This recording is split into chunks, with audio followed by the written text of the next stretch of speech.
અત્યારે હાલ આપણે ઊભા છીએ સુરતના દુર્ગા કેન્દ્ર વિસ્તારની અંદર, કે જ્યાં તમે જોઈ શકો છો ગોઠણથી ઉપર છે એ ચારે તરફ પાણી ભરાઈ ચૂક્યા છે. આ રસ્તો છે એ આપણે યોગેશ્વર સાઈડ જવાનો રસ્તો છે.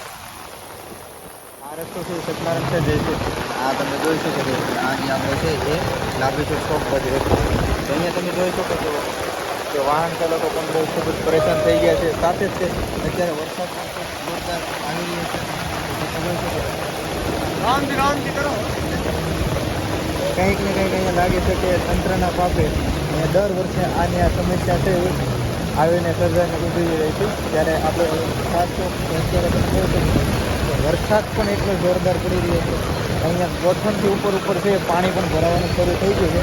તો ખાસ તો બધા વાહનો અને અત્યારે સવારનો ટાઈમ છે તો બધા લોકોને કામે જવાનું મોડું થતું હોય છે. તો અત્યારે હાલ બધા કાર્યકર લોકો પણ પરેશાન થઈ રહ્યા છે.